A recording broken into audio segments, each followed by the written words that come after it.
Hello, bachcho. Let's read this question. So this question says, heat lost by an object of mass small m, specific heat capacity S as a temperature drops from T1 to T2 is given by, okay.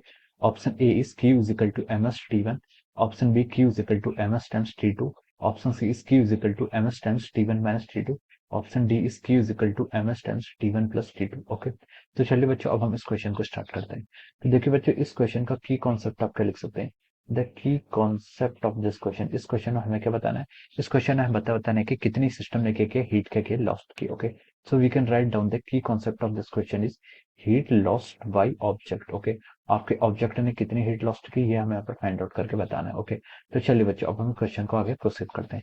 तो देखिए बच्चों, heat lost क्या होता है आपका। Heat lost देखिए, आपका heat lost है तो ये डेल क्यू की वैल्यू क्या होती है आपकी, नेगेटिव होगी। अगर हीट गेन होता है तो डेल क्यू पॉजिटिव होता है, और हीट लॉस्ट है तो डेल क्यू नेगेटिव। मैं इसका लिख देता हूँ M into S into change in temperature. ये क्या है, एम क्या आपका मास ऑफ द सब्सटेंस, जो आपका मास है। ओके, जो आपका ऑब्जेक्ट है उसका मास है, और एस क्या आपका specific heat into lost by the object, क्या आपका final temperature minus initial temperature. Okay, देखिए जो आपका हीट होता है, जो आपका हीट डिफाइन होता है उससे हम कैसे डिफाइन करते हैं, del Q is equal to M S into delta T. Okay, this is the heat lost और गेन। ओके, अगर कोई सिस्टम क्या करता है, किसी एक ऐसे एनवायरनमेंट में रखते हैं आप जहां पर क्या होता है, टेम्परेचर का क्या होता है, डिफरेंस होता है। तो अगर टेम्परेचर का डिफरेंस होता है तो क्या होता है, आपकी हीट क्या करती है, फ्लो करती है। क्या करती है, हीट फ्लो करती है। ओके, और हीट तब तक फ्लो करती है जब तक आपके दोनों बॉडी क्या हो जाए, थर्मल इक्विलिब्रियम पर आ जाए। कहां पर ना जाए, आपके थर्मल इक्विलिब्रियम पर आ जाए। ओके, तो minus M S into delta T. Delta T क्या होगा, final temperature minus initial temperature.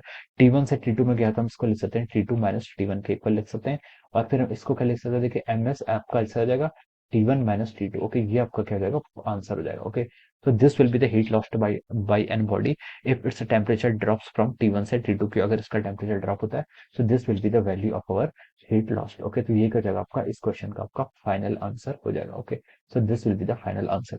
ये आपका देखिए किससे मैच कर रहा है, it is matching with the option से। किससे मैच कर रहा है, ये आपका मैच कर रहा है आपका ऑप्शन सी से। तो हम लिख सकते हैं कि इस क्वेश्चन के corresponding option C is the correct answer of this question. Option C का जो इस क्वेश्चन के करस्पॉन्डिंग आपका करेक्ट आंसर हो जाएगा। Okay, so I hope you all understood this concept. All the best and thank you so much.